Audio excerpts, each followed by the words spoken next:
नमस्कार, मैं वैद्य जयप्रकाश दुबे आज आपसे एक दिव्य औषधि के बारे में बात करूंगा। उस औषधि का नाम है आरोग्य वर्धनी वटी, जो नाम से ही स्पष्ट है, जो आरोग्य का वर्धन करती है, आरोग्य को देने वाली है, आरोग्य को बढ़ाने वाली है। बहुत ही उत्तम औषधि है और लगभग सभी वैद्य इसका प्रयोग करते हैं। और इस औषधि की जो रोगाधिकार है वह तो कुष्ठ रोग है, मीन्स त्वचा रोग मानी जाती है, परंतु इसके और भी बहुत सारे यूज हैं, चमत्कारिक परिणाम देने वाले रिजल्ट हैं इसके। तो उन सब के बारे में हम लोग आज चर्चा करेंगे। तो वह औषध जो है वह है आरोग्य वर्धनी वटी। आरोग्य वर्धनी वटी ये उसकी आरोग्य वर्धनी वटी ये उसकी पैकिंग है। कई कंपनियां बनाती हैं पर मैं धूत पापेश्वर का यूज करता हूं। तो इसके साथ ही आज इसके गुण धर्म की बात करेंगे। तो गुण धर्म की बात करने के लिए हम इसके सबसे पहले इसके कंटेंट के बारे में देखते हैं। इसके कंटेंट को हम जब देखते हैं तो उसमें पारा है, गंधक है, लौह भस्म है, अभ्रक है, ताम्र है, शिलाजीत है, गुगुलू है, त्रिफला है और मेन कंटेंट के रूप में कुटकी प्रयोग की जाती है। चित्रक मूल की छाल भी प्रयोग की जाती है। तो हम इसमें देखते हैं कि जो प्रिपरेशन मेथड है, उस प्रिपरेशन मेथड में लगभग 50% जो है वह कुटकी की मात्रा होती है और बाकी अन्य द्रव्य जो हैं वह 50% में आते हैं। मीन जो है कुटकी लगभग 22 तोला के आसपास और उतनी ही अन्य द्रव्य जो है वह 22 तोला की मात्रा में होते हैं। अब इसके निर्माण के लिए जो आयुर्वेद के विद्यार्थी हैं वो जानते हैं, इसमें पारद गंधक जहाँ भी होता है वहाँ सर्वश्रेष्ठ के रूप में हम लोग क्या उसका प्रयोग करते हैं। सबसे पहले कज्जली ही बनाई जाती है। तो पारद गंधक से हमें कज्जली का निर्माण करना है। कज्जली में फिर अपना अन्य धातुएं मिलानी है, जो हमने लौह, ताम्र, अभ्रक, भस्म वो लिया है, और गुगुलू को पिघला करके मिलाना है। और शिलाजीत का भी ये स्थिति, शिलाजीत को भी हम लोग पिघला करके गर्म करके उसमें डालते हैं। सबको मिला के मर्दन करते हैं और मर्दन करने के लिए नीम पत्र की भावना, नीम पत्र स्वरस की भावना देते हैं और 2-2 रत्ती की हम लोग इसमें गोलियां तैयार करते हैं। तो 2-2 एक रत्ती में लगभग 125 mg होता है, तो 250-250 mg की गोलियां तैयार होती है। उन वटी की मात्रा जो है हम 2 गोली से 4 गोली एक बार में दे सकते हैं पेशेंट को।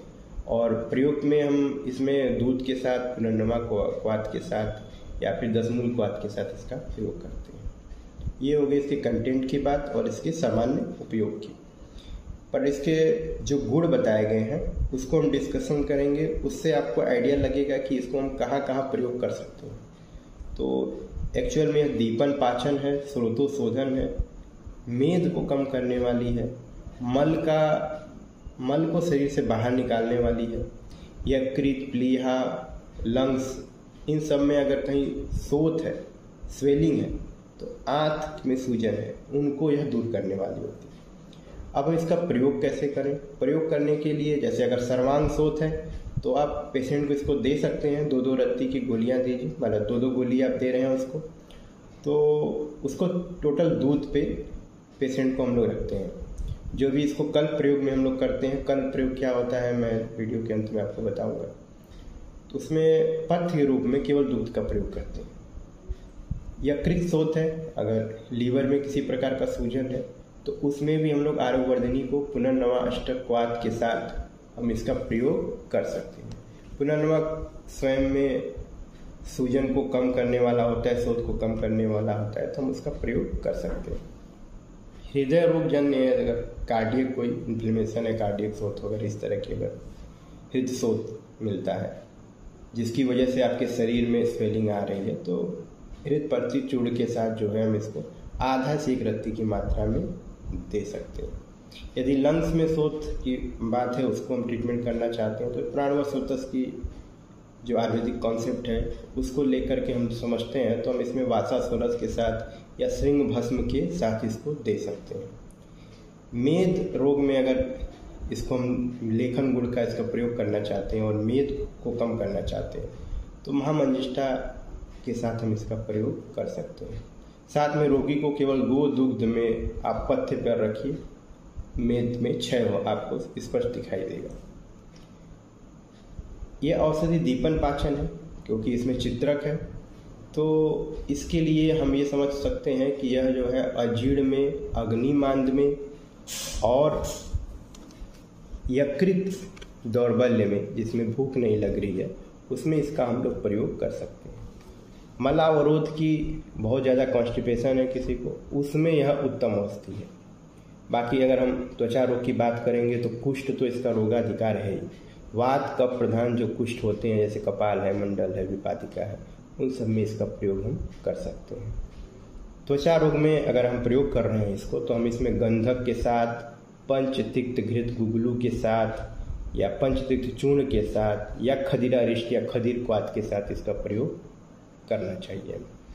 कफज मंदाग्नि यदि है किसी रोगी को, जिसमें हृल्लासक, वोमिटिंग या नौजिया जैसा बार बार फील होता है, वोमिटिंग भी हो जाती है, तो ऐसे में यदि हम इसको एक एक गोली सुबह शाम भोजन के बाद अगर देते हैं तो बहुत अच्छा रिजल्ट देखने को मिलता है। आंत में अगर मलबद्धता है, कॉन्स्टिपेशन ही पेशेंट की शिकायत है, तो हम इसको त्रिफला क्वाथ के साथ दे सकते हैं। त्रिफला जो है वात अनुलोमन करता है, जिससे मल बाहर आ जाता है, आंतें निर्मल हो जाती हैं, तो इसका हम प्रयोग कर सकते हैं। कंट्रा इंडिकेशन की हम बात देखते हैं तो अभी शुरुआत में, वीडियो की शुरुआत मैंने कहा था, इसको हम कल्प प्रयोग के रूप में करते हैं।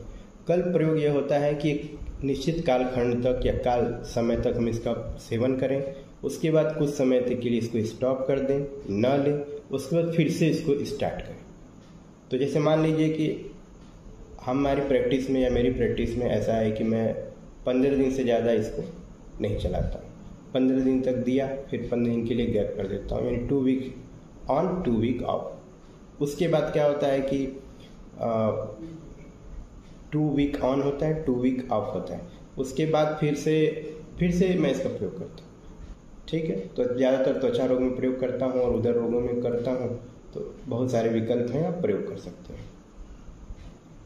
इसके बाद इसको 7 से 10 दिन के लिए आप इसको बंद कर सकते हैं, फिर से स्टार्ट कर सकते हैं, जैसा पेशेंट की स्थिति है। कल प्रयोग की बात इसलिए कर रहा हूँ क्योंकि इसमें कुटकी होता है। कुटकी क्या होता है कि वह अपने लेखन गुण के कारण कभी कभी गैस्ट्रिक अल्सर कॉज कर देता है। वह कुटकी शुद्ध मात्रा में पड़ी हुई है और जो सम्यक मात्रा क्लासिकल है वो पड़ी हुई है, तो अगर आप इसका लगातार प्रयोग कर देंगे तो निश्चित रूप से गैस्ट्रिक अल्सर कॉज कर देगा। लेखन गुण, लेखन करता है कि जो कि अच्छा नहीं है, इसलिए इसके व्यापक को हमें समझना चाहिए और इसी अनुसार हमें इसका प्रयोग करना चाहिए। यदि रोगी को किसी प्रकार का कंप्लेन है, कोई दिक्कत है, तो आप उसको बंद कर सकते हैं, दूसरी औषधियाँ आप प्रयोग कर सकते हैं।